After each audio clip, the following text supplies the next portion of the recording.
자, 팔복에 관련된 말씀을 이제 전해드리고 있는데요.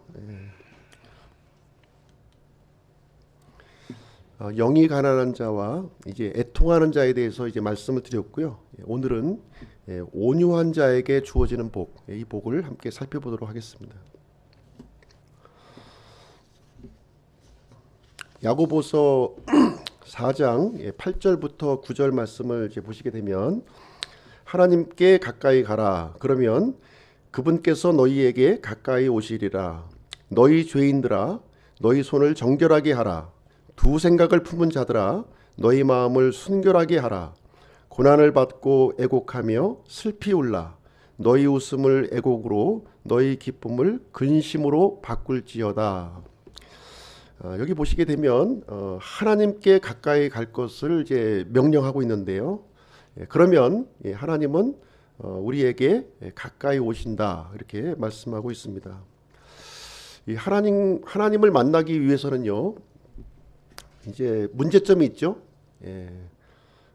죄의 문제와 두 생각을 품은 문제를 여기서 지적하고 있습니다. 하나님과 우리 사이에 장애물인 거예요. 이 거룩하신 하나님을 만나기 위해서는 이 죄의 문제가 해결돼야 되고요. 이 두 생각의 문제를 이제 해결해야 된다는 것을 우리에게 가르쳐 주고 있는 것이죠. 그래서 이제 지난 시간에 이제 그 하나님의 복을 받기 위해서는 첫 번째 열쇠를 우리가 받아야 되는데 그것은 영적 가난에서 벗어나는 것이다 이렇게 말씀을 드렸습니다. 이 죄라고 하는 것은 하나님과 분리되어 있는 것이 죄예요. 그렇죠? 하나님과 분리되어 있는 상태가 죄입니다. 물론 윤리적, 도덕적 죄도 우리가 죄의 범죄에 포함되지만 근본적인 죄는 하나님과 분리되어 있는 것이 이제 죄인 것입니다. 그것이 이제 우리에게 영적 가난을 우리에게 주고 있는 것이죠. 두 번째는 이제 야고보서에 의하면 이 위선적인 그 생각, 이것이 바로 이제 이 죄라고 얘기를 하고 있는 것입니다. 위선적인 생각. 하나님은 이제 우리에게 요구하시는 것이 단일한 생각을 원하시는 거죠. 순수한 생각을 원하시는 거예요. 근데 이 두 생각을 품은 사람들은요, 하나님을 만나는데 큰 장애물이 된다는 거예요. 그래서 우리는 어떠한 태도를 이제 가져야 되냐면 이제 두 번째 태도인데요. 두 번째 태도는 애곡하고 슬피 울라는 겁니다. 우리의 그 영적인 실체를 보았다면 이 가난에서 벗어나기를 원한다면 애곡하고 슬퍼하는 태도를 우리가 가져야 할 것을 이제 말씀해 주고 있는 것이죠. 그래서 이제 지난주에 첫 번째 복과 이제 두 번째 복을 이제 말씀드렸는데 이 가난한 자에게는 하나님의 왕국을 소유하는 복을 주시겠다 이렇게 말씀해 주셨는데 가난 자체가 이 하나님의 왕국을 소유하는 건 아니에요. 그렇죠? 우리의 영적 실체를 이제 발견하고 여기서 이제 벗어나려고 하는 사람이 이제 하나님의 왕국이 이제 주어지게 되는 것입니다. 그래서 이 영적 가난은 반드시 이제 그 두 번째 단계로 넘어가야 되는데 그것은 무엇이냐면 애통함으로 넘어가야 된다는 거예요. 이 애통함이 우리에게 있어야 된다고 하는 것입니다. 이런 어떻게 보면 갈등이죠. 우리 마음속에 이 내적인 갈등을 이제 통과해야 된다는 것을 얘기해 주고 있는 거예요. 이 갈등이 없이 하나님의 복을 우리가 소유하기는 대단히 어려운 것이죠. 그래서 이 애통하는 자에게는 위로의 복을 하나님께서 주신다 이렇게 말씀해 주고 있는데 이 위로라고 하는 것은 무엇이냐? 위로라고 하는 것은 바로 이제 죄와 사망으로부터의 위로를 얘기하는 거예요. 죄와 사망으로 인한 이런 고통으로부터 받는 그 위로를 우리에게 제공해 주시는 것이 이제 되겠습니다. 그래서 이 애통함이라고 하는 것은 다른 말로 얘기하면 방향 전환이다 이렇게 보겠습니다. 방향 전환을 하는 거예요. 내가 지금까지 살아왔던 이런 방식에서 이제 하나님께서 원하시는 방향으로 이렇게 전환하는 절차를 얘기하는 것이고요. 그래서 우리가 웃음에서 웃음을 애곡으로 바꾸고요. 그 다음에 기쁨을 근심으로 바꿔야 된다는 것을 얘기해 주고 있습니다. 자, 오늘은 이제 이제 세 번째 복을 이제 소개해 드리겠습니다. 마태복음 5장 5절에 보시면 온유한 자들은 복이 있나니 그들이 땅을 상속받을 것이기 때문이요. 이렇게 말씀하고 있습니다. 그래서 온유의 의미 그리고 온유한 자의 예, 예수님, 모세, 바울을 우리가 좀 들겠고요. 세 번째는 땅을 상속받는 복 순서로 말씀을 전해드리도록 하겠습니다. 이 온유함이라고 하는 것은 사실 이게 우리가 좀 유쾌하지 않은 주제죠. 사실 주목받지 않는 그런 주제입니다. 왜냐하면 세상에서 요구하는 것은 이렇게 온유한 사람보다는 이게 좀 강력하고 이렇게 용맹한 사람을 원한다는 거예요. 예, 그렇죠? 예, 사실상 우리 자녀에게도 온유하게 살아라 이런 말을 좀 하기가 쉽지가 않은 거예요.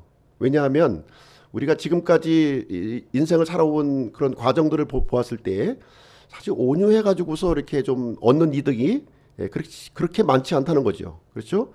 좀 강하게 이렇게 살아야 될 것을 우리가 주문하고 있습니다. 사실 온유하게 살아간다면 사실 얻을 만한 것이 뭐 있을 수 있겠나 이렇게 생각을 갖게 되는 것이죠. 사실 이제 온유한 사람들을 보게 되면 좀 이제 세상으로부터 무시당하고 좀 이렇게 비난받는 모습을 우리가 볼 수가 있고요. 사실 이 온유함의 가르침은 사실 이제 시대를 역행하는 그런 가르침이라고 볼 수가 있겠습니다. 그런 면에서 예수님의 이 가르침은요, 사실 파격적인 거예요. 그렇죠? 당시의 어떤 그 트렌드와 이 추세를 완전히 이 거스르는 그런 새로운 가르침이 이제 되겠습니다. 예수님께서 말씀하시기를 온유한 자는 땅을 상속받는다 이렇게 말씀을 해 주셨습니다. 이 사실을 믿습니까? 예수님의 말씀이에요. 세상의 가르침이 아니라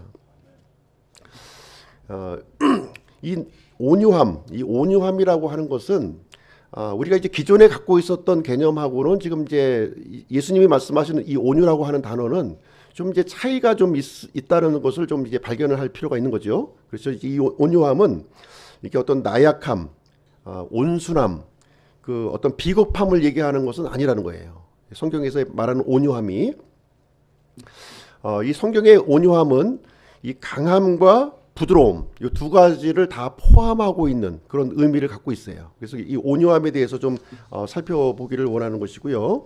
이 온유한 자에게는 어떤 것이 이제 주어지냐면 땅을 상속받는다 이렇게 표현을 하고 있는데 땅의 통치권을 얘기하고 있는 거예요.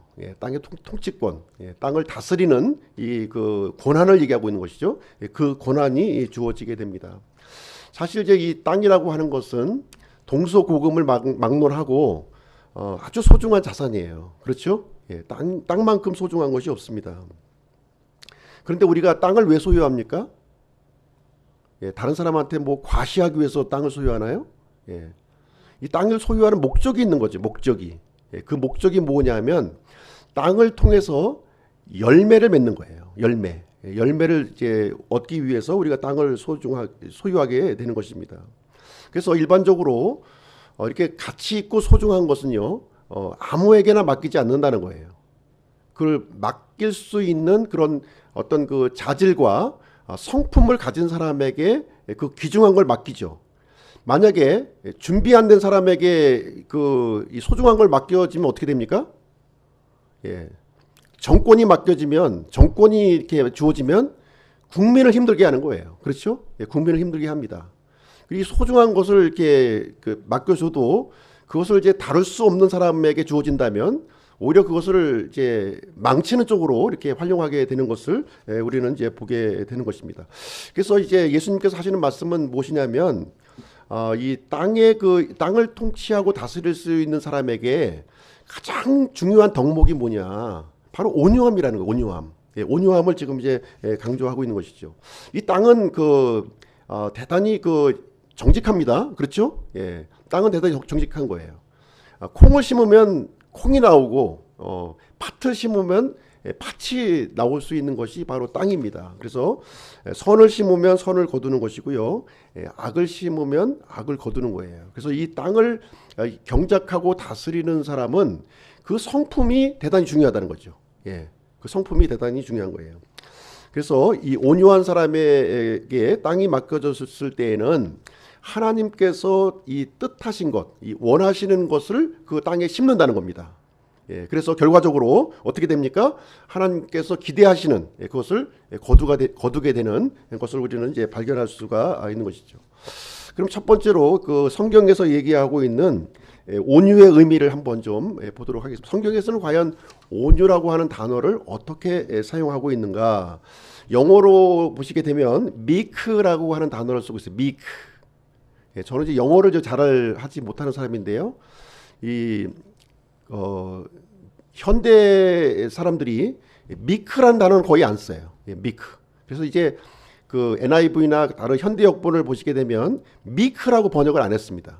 meek라고 번역을 안 하고 뭐 gentle 뭐 이렇게 우리 일반적으로 사용하는 그런 이제 부드러움 이런 단어로 이렇게 다 바꿔서 이렇게 기록을 했는데요. 우리 킹제임스 성경은 meek라는 단어를 그대로 사용했어요. meek. 그리스어로는 이제 프라우스라고 하는 이제 단어를 이제 meek라는 단어로 번역을 한 건데요. 굉장히 중요한 단어죠. 그렇죠? 굉장히 중요한 단어입니다. 그래서 이 온유라고 하는 것은 성령님의 열매 그 9가지 중에도 포함되어 있는 거예요. 그렇죠? 온유가 들어 있고요.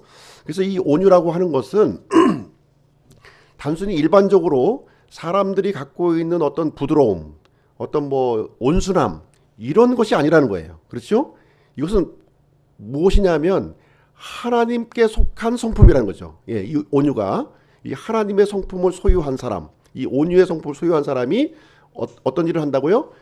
땅을 상속받는 그런 복을 누리게 된다 하는 것을 이제 말려주고 있습니다. 그래서 그리스어로 프라우스라고 하는 이 단어는요 어떤 의미를 갖고 있냐면 이제 이 야생마 있죠. 야생마 이제 막 난폭하게 이렇게 움직이는 이 야생마를 잘 훈련하고 길들여진 상태 그것을 이제 온유로 이렇게 이제 이 단어를 이제 사용하고 있는 것입니다. 그래서 야생마를 그대로 경주마로 쓸 수는 없죠. 전투용 군마로도 사용할 수가 없어요. 이거는. 그러나 이것이 또 잘 길들여지고 훈련되어지면 굉장히 경주마로 쓰여질 수도 있고요. 또 아주 이 전쟁에 사용되는 군마로 사용되어질 수 있다는 겁니다. 그것이 바로 온유예요. 이 길들여진 상태, 훈련되어진 상태. 절제되어진 상태, 이 상태를 이제 성경에서는 온유라고 하는 것을 이제 의미를 갖고 있습니다. 그래서 이 온유는 어떻게 보면 이제 이렇게 겸손이나 절제라고 하는 단어하고 이렇게 같이 이렇게 융합해서 이렇게 또 사용되어지는 것을 우리 이제 볼 수가 있어요. 그래서 쉽게 얘기하면은 이제 이 온유는요 강력한 에너지인데. 이 통제된 에너지라는 거예요. 통제된 에너지. 그렇죠? 그래서 이제 우리말로 표현한다면 이것도 쉽지가 않은데, 뭐 이제 외유내강으로도 표현할 수가 있고요. 이 속은 아주 굉장히 강한 거예요. 강한데, 이 겉으로 이렇게 표현되는 방식은 굉장히 부드러움으로, 아주 부드러운 모습으로 이렇게 표현이 된다는 거예요. 또 우리 인체로 본다면 점액질로도 표현할 수 있을 것 같아요. 점액질. 굉장히 부드럽죠. 점액질이 없으면 또 안 되는 것인데 이 점액질은 또 굉장히 강한 힘이 있는 거예요. 강한 힘이. 이런 어떤 바이러스나 이런 것이 들어왔을 때 이렇게 밀어내고 저항하는 그런 힘을 이제 여기서 가지고 있는 것인데요. 바로 이런 것들이 이제 온유라고 하는 이 단어 속에 포함되어 있다 보시면 되겠습니다. 그래서 성경을 이렇게 보시게 되면 온유라고 하는 단어와 함께 이렇게 사용되어지는 단어가 있다는 거예요. 이렇게 함께 사용되어지는 단어가 있습니다. 겸손이라는 단어도 이렇게 같이 사용이 되고요. 또 절제라고 하는 단어, 또 오래 참음이라는 단어, 또 지혜라고 하는 단어, 또 구원이라고 하는 것도 같이 이렇게 온유와 이렇게 연결되어 있음을 우리는 볼 수가 있습니다.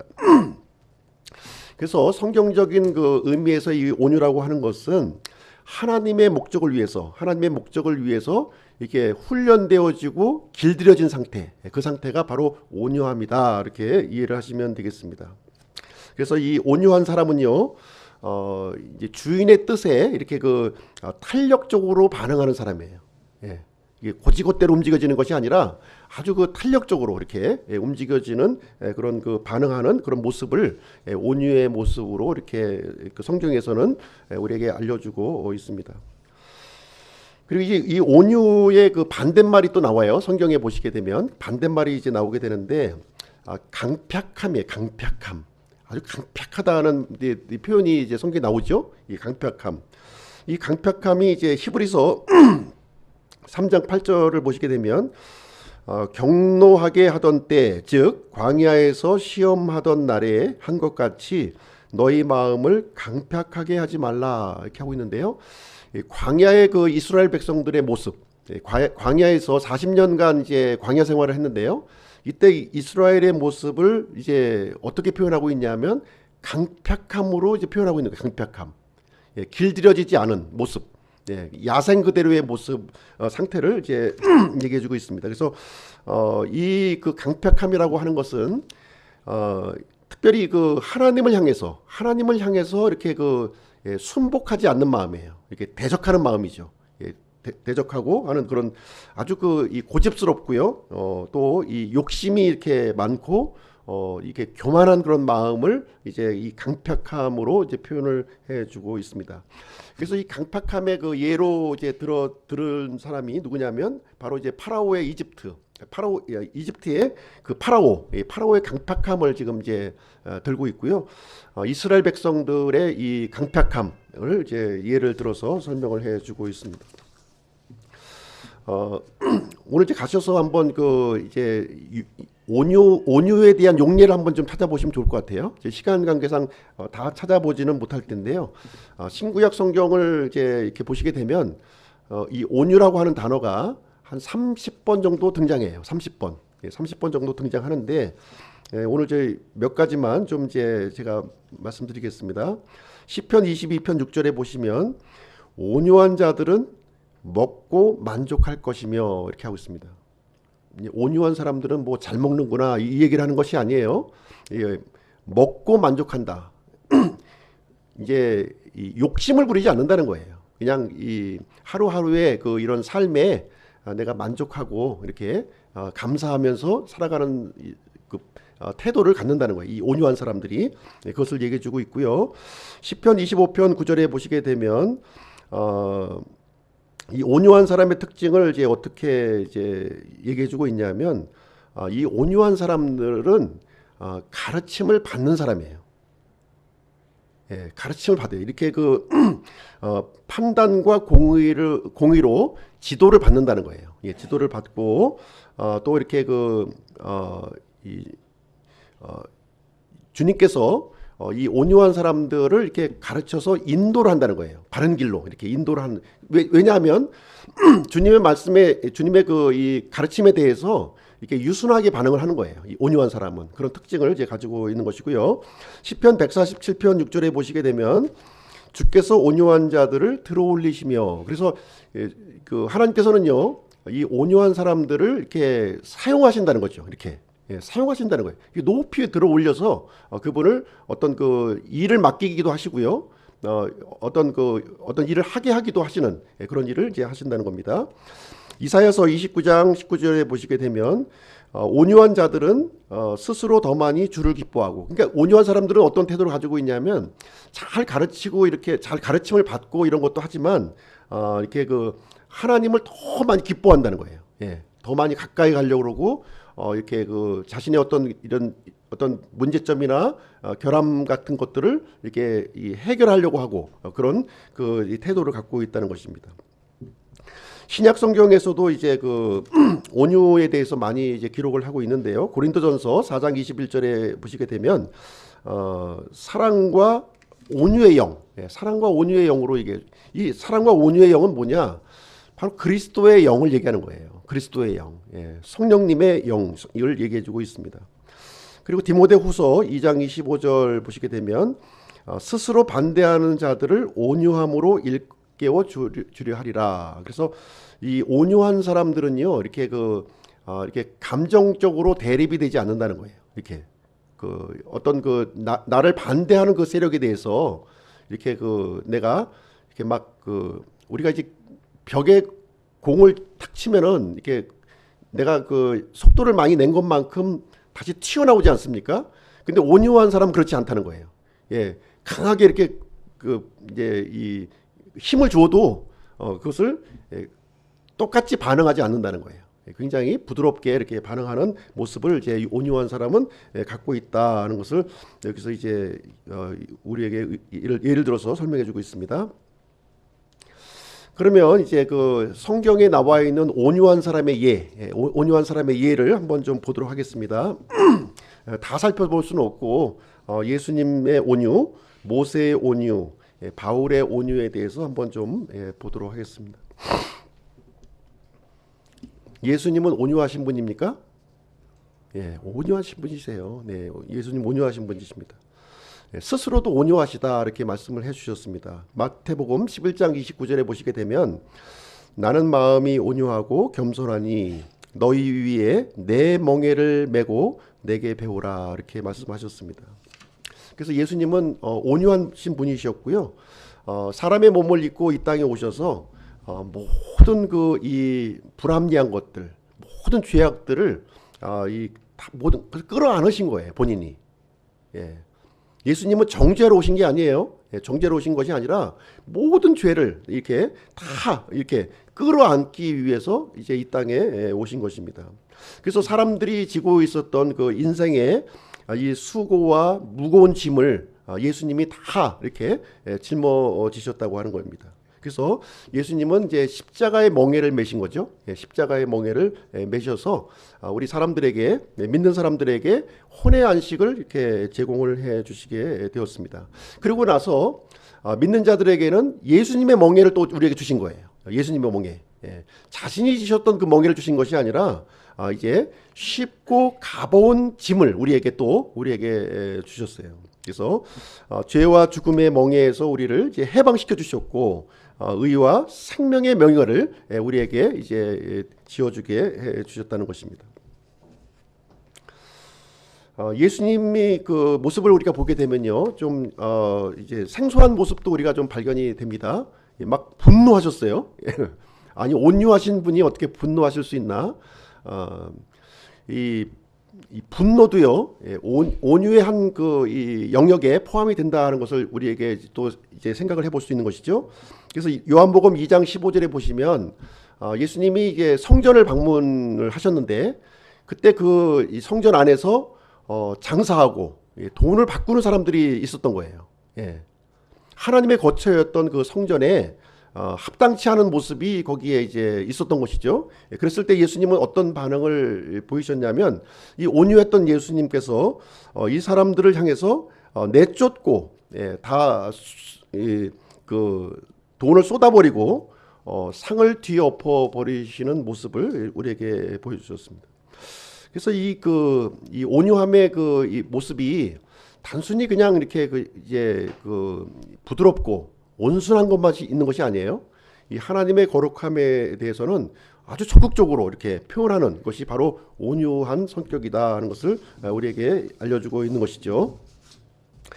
그리고 예수님은 또 이제 이렇게 십자가에 이제 달리셨을 때 제일 첫 번째로 하신 말씀이 있어요. 제일 첫 번째로 하신 말씀이 바로 이제 이 누가복음 23장 34절의 내용인데요.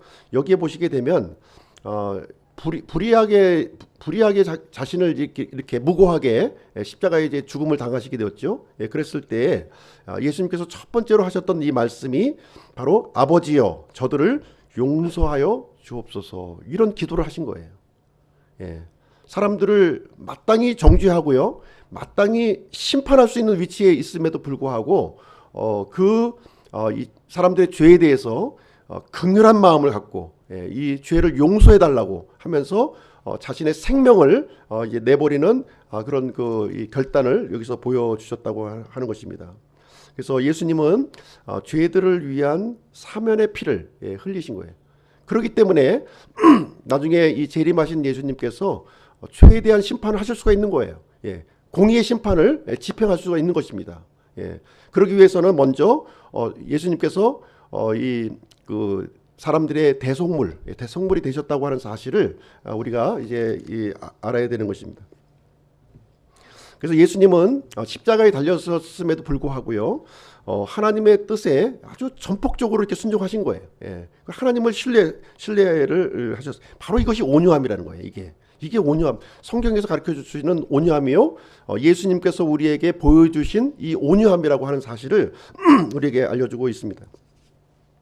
그래서 예수님의 온유함을 보시면 사적인 기간을 이제 30년 사셨고요. 네, 공적인 기간을 이제 3년 반 이렇게 보내시게 되었는데, 예수님의 삶의 이 특징을 보시게 되면 하나님을 향한 온유가 있었고요, 사람들을 향한 그런 온유함이 이렇게 있었던 거예요. 그래서 하나님을 향한 온유는 무엇이냐면, 요한복음 5장 30절에 보시게 되면 아무것도 스스로 하지 않았다는 거예요. 자기가 주도적으로 이 사람의 몸을 입고 오셔서 자기 주도적으로 한 일이 하나도 없다는 겁니다. 오직 아버지 하나님만 신뢰했으며, 아버지 하나님의 뜻만 이렇게 철저하게 순복한 모습을 이렇게 보여주고 있습니다. 그러면서 이 죄와 죽음을 가져왔던 그 마귀를 이렇게 멸하는 그런 임무를 수행을 하셨습니다. 사람들을 향한 온유함도 있었죠. 이렇게 사람들을 섬기셨고, 그들의 죄짐을 대신 지시는 이런 결단을 하시게 되었습니다. 두 번째로 우리가 살펴볼 사람은요, 바로 이제 모세입니다. 모세. 민수기 12장 3절에 보시게 되면, 그런데 그 사람 모세는 매우 온유하여 지면의 모든 사람들보다 온유하였더라, 이렇게 얘기하고 있습니다. 이 온유라고 하는 단어가 이제 여기 처음 등장합니다. 성경에서 처음 등장하는 단어인데, 누구에게 지금 이 온유라고 하는 단어를 사용하고 있냐면 바로 모세에게 사용했다는 거예요. 모세. 그래서 모세는 이 지면에 살고 있는 모든 사람보다 아주 온유한 사람이었다는 것을 여기서 성경에서 증거를 해주고 있는데요. 이 모세는 어떤 사람이었냐면 하나님과 직접 대면했던 사람이에요. 다른 대언자들은 어떤 꿈이나 어떤 음성으로 이렇게 들었지만, 이 모세의 경우는 직접 대면해서 하나님과 대면했던 그런 사람이었습니다. 왜 그렇습니까? 온유한 사람이었기 때문에, 온유한 성품을 가졌기 때문에 그렇습니다. 그래서 모세는요, 하나님의 집과 하나님께 신실했다는 거예요. 그 모세의 삶을 이렇게 보시게 되면, 그래서 이스라엘 백성들을 이제 가나안 땅으로 인도했고요. 그리고 이 어려운 굉장히 이 광야의 삶이 굉장히 아주 극심한 압박이 있는 환경이었죠. 굉장히 인간적으로 감내하기 어려운 그런 환경이었어요. 그럼에도 불구하고 전적으로 하나님만 신뢰하는 모습을 이렇게 보여주었습니다.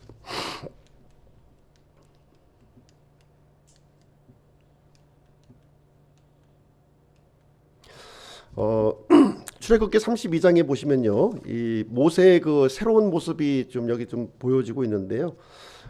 이 모세는 십계명을 받기 위해서 시내산으로 올라갔어요. 시내산에 올라가서 굉장히 오랜 기간 거기 이제 머무르게 되었는데, 백성들이 아무리 기다려도 모세가 내려오지 않는 거예요. 그러니까 어떤 결정을 하게 되냐면 하나님을 대신해서 이렇게 금송아지를 만드는 그런 일이 이제 생겨나게 되었습니다. 이 금송아지에다가 이제 번제 헌물을 드리고 화평 헌물을 이제 이렇게 드리고, 또 앉아서 먹고 마시며 일어나서 뛰놀았다, 이렇게 얘기를 해주고 있는데요. 이것은 명백한 우상 숭배였죠.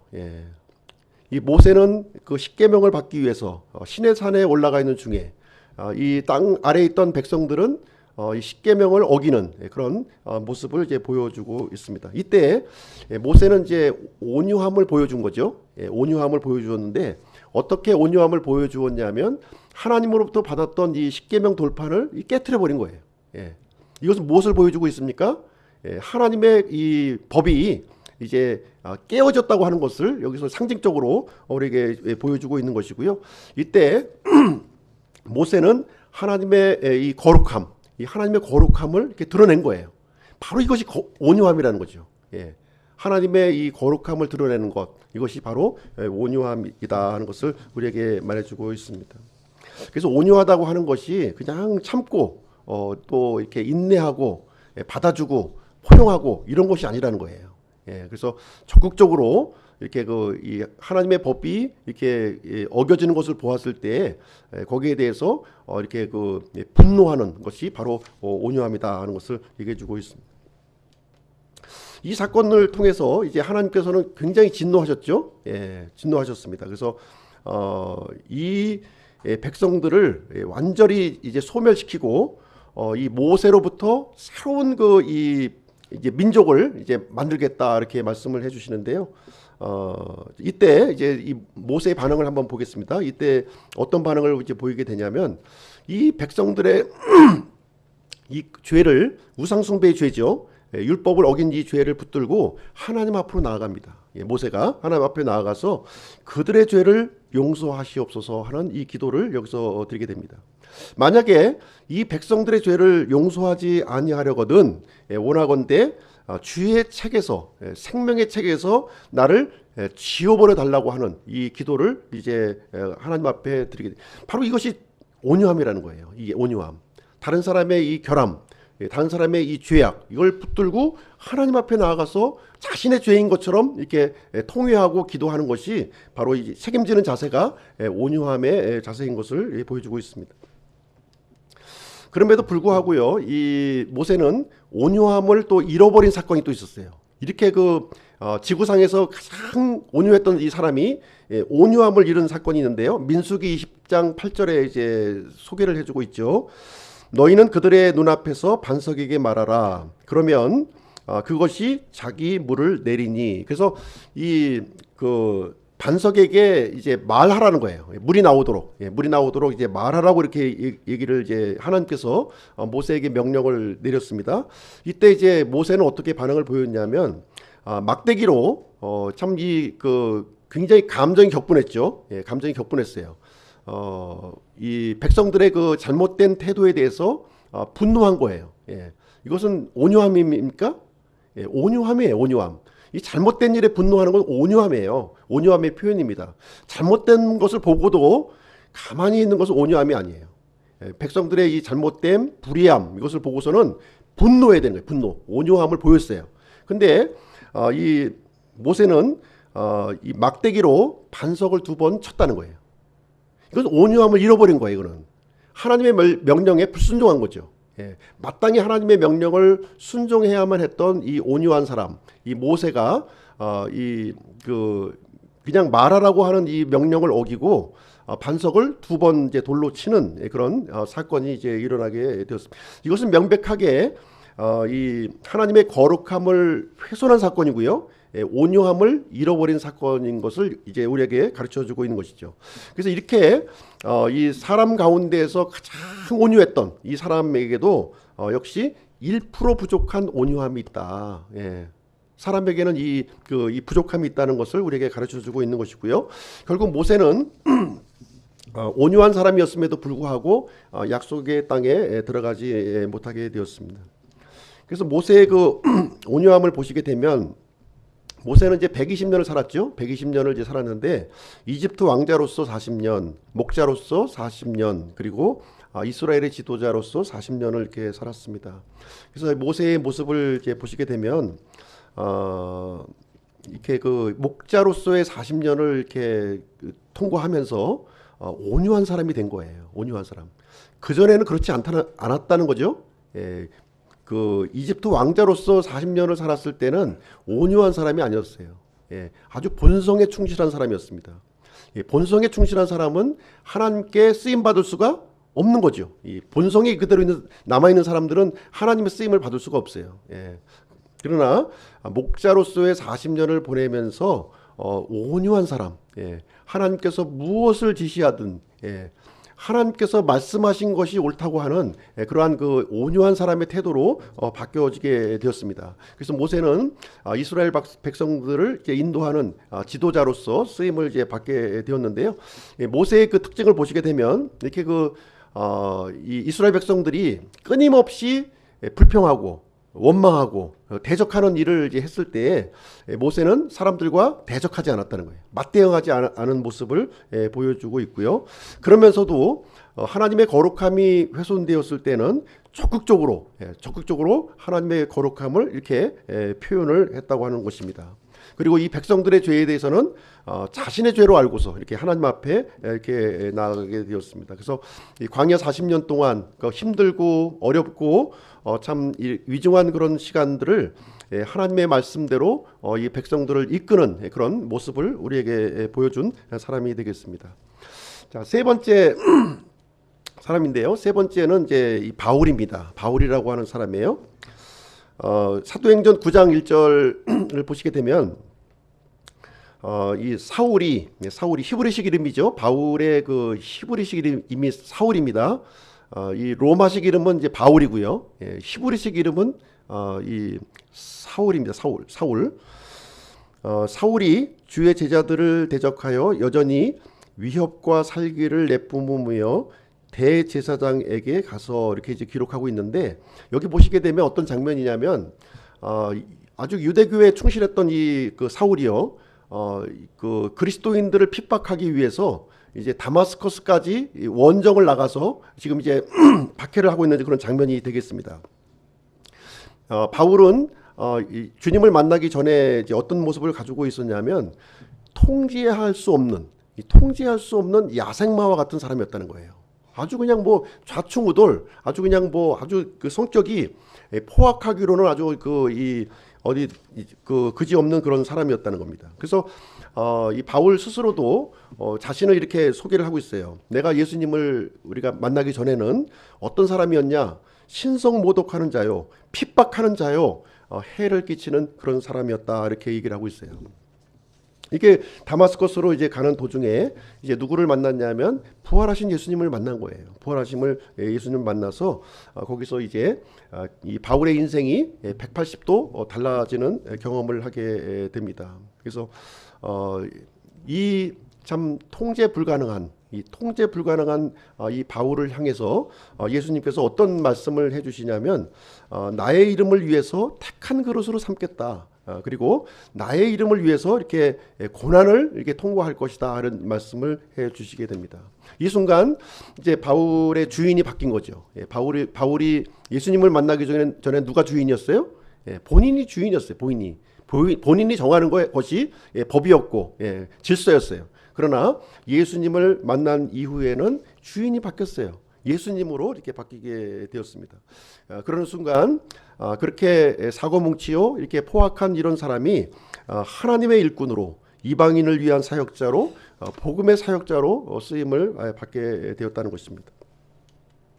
그래서 교회를 핍박했던 이 사람이 이제 복음을 선포하는 사람으로 이렇게 바뀌게 되었다는 것인데요. 이제 이와 같은 것입니다. 이 바울이 이제 주님을 만나기 전에는 어떤 사람이었냐면 원자폭탄과 같은 사람이었어요. 살상무기였다는, 살상무기. 막 살상을 하는 무기였어요. 그러나 이 주님을 만난 이후에는요, 이 원자로와 같은 사람이었대요. 원자로. 핵의 강력한 힘이 전에는 통제가 안 됐는데 이제는 통제된 에너지로 바뀌었다는 거예요. 통제된 에너지가 바뀌어서 이 전기 에너지로 사람들을 유익하게 해주는 그런 사람으로 변모했다는 것을 말해주고 있습니다. 그래서 이것이 그 온유예요, 온유. 온유. 이 통제할 수 없는 그런 그 에너지를 통제받는 에너지로 바뀌어지는 것, 바로 이것이 온유의 의미를 우리에게 말해주고 있는 것이 되겠습니다. 그래서 바울의 온유함을 보시게 되면 바울의 일생을 한번 좀 살펴보시면요, 처음 30년은 철저한 유대교 신자로 살았던 거예요. 참 유대교의 그 떠오르는 차기 지도자로서 손색이 없는 그런 사람이었습니다. 그러나 예수님을 만난 이후에 14년간, 무려 14년 동안은 무명의 그리스도인으로 살아갑니다. 아무도 알아주지 않는, 구원은 받았지만 아무도 알아주지 않는 무명의 그리스도인으로 14년의 삶을 살게 되고요. 그것을 통과한 다음에는 이제 10년 동안, 거의 10년 이상의 기간 동안 이제 복음 선포자로서 쓰임을 받아요. 예. 그래서 바울의 1차 이제 4차 전도 여행까지 이제 이루어지는 그 과정이 바로 이 시기가 되겠습니다. 그리고 마지막 그 8년은 감옥에서 이제 이 고난을 받고 또 이 많은 서신서를 기록하죠. 예, 많은 서신서를 이렇게 기록하면서 쓰임 받으면서 자신의 생을 이제 마무리를 하게 됩니다. 그래서 바울의 특징은 참 온몸으로예요. 온몸으로. 예, 온몸으로가 이제 특징입니다. 예, 온몸으로 이 고난을 받았던 사람이었고요. 온몸으로 예수 그리스도를 변호했고요. 온몸으로 교회를 세웠고 온몸으로 하나님의 뜻에 순종하는 그런 사람이었습니다. 참 바울이 참 온유한 사람이 된 거예요. 온유한 사람. 예. 자, 처음부터 온유한 사람은 없다는 거죠. 예, 처음부터 온유한 사람 없어요. 아무도 없습니다. 예, 나의 인생을 누가 통제하는가의 문제입니다. 이것은 만약에 내가 통제한다면, 내 인생을 내가 통제하는 사람이라면 그 온유한 사람이 아닌 거죠. 그렇죠? 예, 그러나 성령님이 주인이 되어셔서 나를 통제하고 있다면 그 순간부터 온유한 사람이 우리가 되었다는 것을 얘기해주고 있습니다. 그래서 우리 온유함이라고 하는 것은 이게 이제 내일부터 이제 온유한 그 메시지를 들었으니까 온유해야지 결심해서 되는 것이 아니라는 거죠. 예. 이것은 내 안에서 생성되는 것이 아니라 하나님께서 주시는 거라는 거예요. 예, 주시는 거예요. 그래서 어떤 결심으로 이루어지는 것이 아니라 그 온유해지기 위해서는 예수님께서 뭐라고 말씀하셨냐면 내 멍에를 매라고 그랬어요. 내 멍에. 이 멍에라고 하는 것이 좀 우리가 좀 지금 오늘날은 생소하지 않죠. 예, 그러나 이 당시에 그 성경 수신자들은 이 멍에라는 말을 들었을 때에는 다 알아들은 거예요. 이 말을. 왜 그렇습니까? 이 멍에라고 하는 것이 이렇게 두 마리의 소가 이제 그 두 마리의 어떤 뭐 말이든가 이렇게 멍에를 메고서 이렇게 뭐 밭을 갈거나 이렇게 마차를 끄는 거죠. 예. 그러니까 보조를 맞춰야 된다는 거예요. 멍에는 반드시 보조를 맞춰야 되는, 함께함이 있어야 된다는 거죠. 보조를 맞춰야 되는 것인데 예수님의 멍에를 맨다고 하는 것은 무엇이냐면 예수님과 함께 멍에를 매는 거예요. 예수님과 함께. 내가 앞서면 어떻게 됩니까? 이 멍에는 짐을 끌을 수가 없어요. 그 역할을 할 수가 없다는 겁니다. 예. 그래서 예수님과 함께 이렇게 멍에를 메고 보조를 나아가는 그 이 상태, 그것이 바로 온유함의 그 모습을 얘기해 주고 있습니다. 그래서 이 예수님의 뜻에 이렇게 굴복하는 그런 그 모습, 그런 상태가 바로 이제 온유함이 이제 나타나게 되는 거예요. 아모스서 3장 3절에 보시면 두 사람이 합의하지 아니하고서야 함께 걸을 수 있겠느냐 이렇게 얘기를 해주고 있습니다. 서로 이제 이런 그 생각과 마음과 뜻이 이렇게 함께 이렇게 어우러져야만 우리가 공동으로 목적하는 그런 일들을 우리가 이제 이루어 나갈 수 있게 되는 것입니다. 자, 그러면 이제 온유한 자에게는 무엇이 주어진다고요? 예, 땅이 주어진다. 이러면 땅이 상속을 받는다 이렇게 얘기해 주고 있습니다. 근데 이제 이 말씀을 좀 유심히 보시면 미래형으로 돼 있어요. 현재형이 아니라 미래형입니다. 미래형으로 돼 있는 거예요. 그래서 현재 주어지는 땅이 아니라 예수님 잘 믿으면은 참 그 강남에 땅도 생기고 이렇게 생각하시면 안 된다는 거예요. 이거하고 상관없는 거예요. 미래에 받을 그 땅을 우리에게 알려주시고 있는 건데요. 사실 우리가 이제 밟고 있는 이 땅은 사실 저주받은 땅이죠. 그렇죠? 예, 복받은 땅이 아니에요. 불법과 폭력으로 이렇게 얼룩져 있고요. 이제 언젠가 완전히 불살라져서 없어져 버릴 땅이에요. 우리가 살아있는 동안에만 우리가 이제 유용하게 사용하면 되는 것이지 이 땅 자체를 우리가 영구히 받는 것은 아닙니다. 그래서 그러면 이제 땅을 상속받을 것이요 했을 때 이 땅은 무슨 땅을 얘기하고 있느냐? 1차적으로 지금 이제 미래에 주어질 그 새 하늘과 새 땅의 그 땅을 얘기하고 있는 거예요. 이제 모든 것이 정화된 이 땅을 우리가 이제 소유하게 된다는 것을 얘기해 주고 있습니다. 그러면 뭐 미래에 받으니까 뭐 지금은 뭐 아무것도 아니네 이렇게 또 하실 수가 있는데요. 그렇지 않다는 거죠. 예수님과 함께 공동 통치자가 된다는 의미를 갖고 있습니다. 이 상속자라고 하는 뜻이 통치자의 의미를 갖고 있다고 그랬어요. 이 상속자가 통치자의 의미인데 예수님과 함께 공동 통치자가 되는 거예요. 디모데후서 2장 12절에 보시면 우리가 이제 우리 믿는 사람들이요, 이 온유한 사람들이, 특별히 온유한 사람들이 이렇게 예수님과 함께 통치에 참여할 것을 우리에게 말씀해 주고 있는 것이죠. 그래서 이 통치자가 되기 위해서는 우리 이 땅의 삶이 온유함이 있어야 된다는, 온유함. 나는 좋은 것만 얻을 거야. 좋은 것. 난 권리만 얻을 거야. 이렇게 생각하시면 안 되는 거예요. 내가 권리라 이런 특혜를 받으려고 한다면 거기에 따른 그 어떤 의무와 책임을 우리가 수반해야 된다는 거죠. 우리가 이 모든 것을 종합적으로 이해를 해야 되는 거예요. 우리가 그 진리의 그 한쪽 측면만 우리가 생각하면 안 돼요.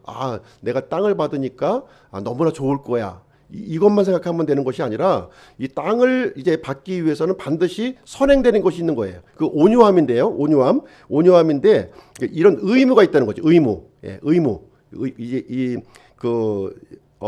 여기서 이제 그 디모데후서 2장에서는 뭐라고 얘기하고 있냐면 고난으로 표현하고 있는, 고난을 당하면, 고난이라고 하는 이 과정을 통해서 내가 온유한 사람으로 이렇게 변화가 되면 예수님과 함께 공동 통치자가 되는 그 영광을 누린다는 거예요. 영광.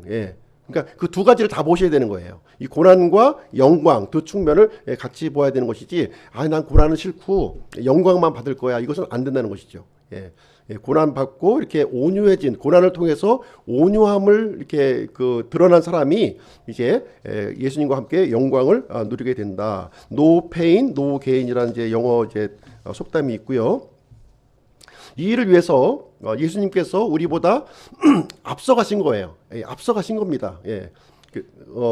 우리 보고 이렇게 그 어떤 지시를 하신 것이 아니라 예수님이 먼저 우리의 그 삶에 앞서서 먼저 이렇게 앞서서 이렇게 우리에게 보여주셨어요. 그래서 히브리서 12장 2절에 보시면 예수님은 어떤 분이시냐면 믿음의 창시자요 완성자이신 예수님을 바라보자, 이렇게 얘기를 하면서 예수님의 그 이 모습을 우리보다 앞서가신 모습을 여기서 보여주고 있는 거예요. 예수님은 어떤 길을 가셨냐면 바로 십자가의 길을 가신 거예요. 십자가의 길을 가셨는데 여기서 온유함을 보이셨다는 거죠. 이 십자가의 이 모습, 길을 가시면서 이 고난의 길을 가시면서 이 온유함을 이제 예수님은 가지셨다는 겁니다. 어떻게 보셨습니까?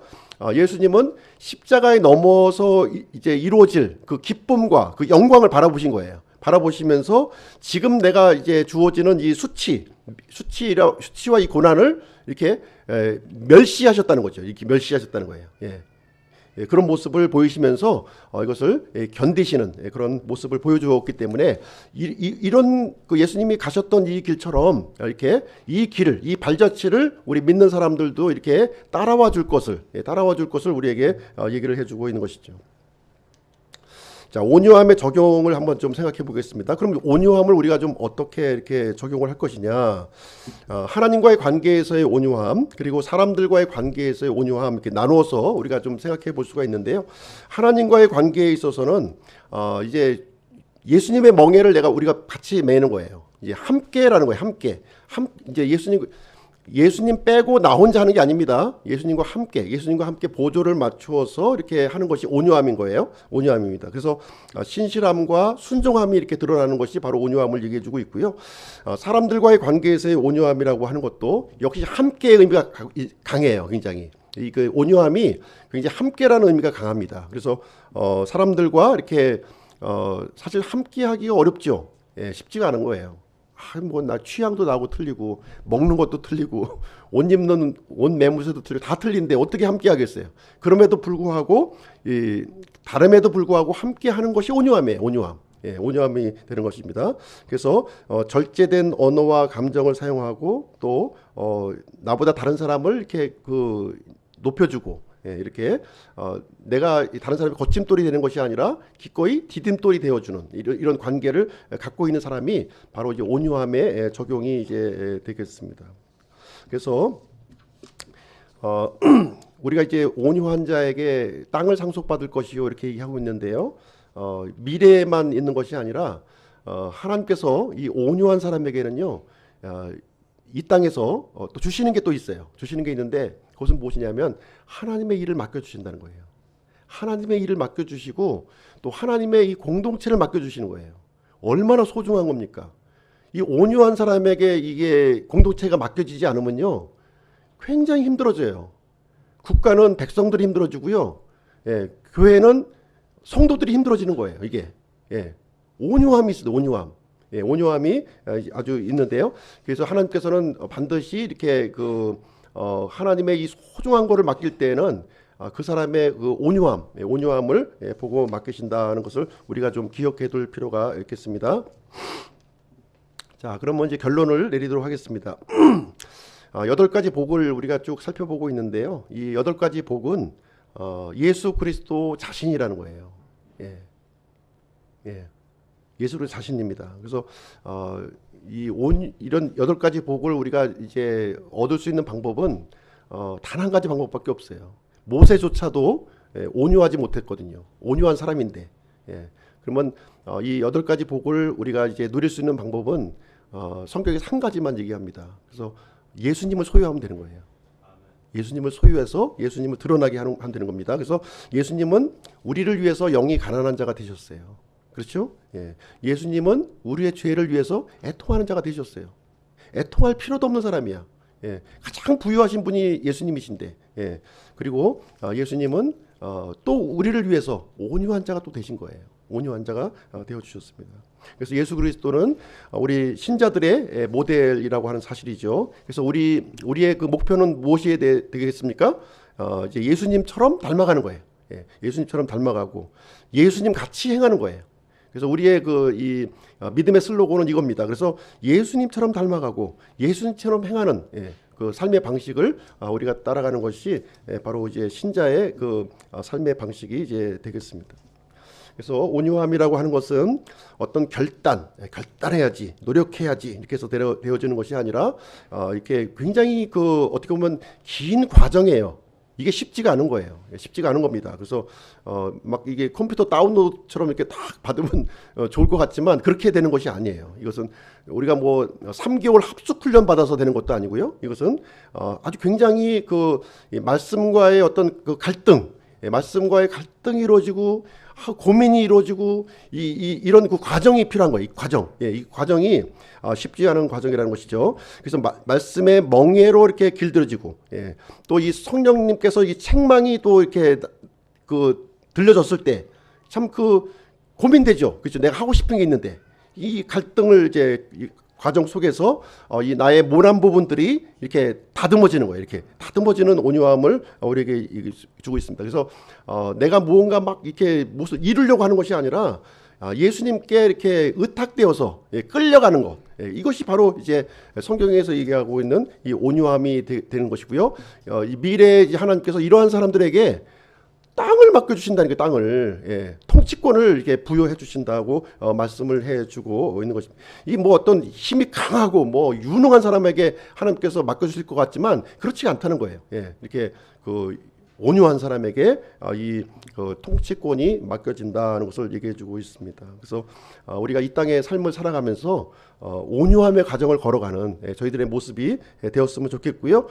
이 하나님께서 준비해 주신 이 놀라운 복에 참여하는 은혜가 우리 기쁨 침례교회 모든 분들에게 있기를 주님의 이름으로 축복드립니다. 기도하고 마치도록 하겠습니다.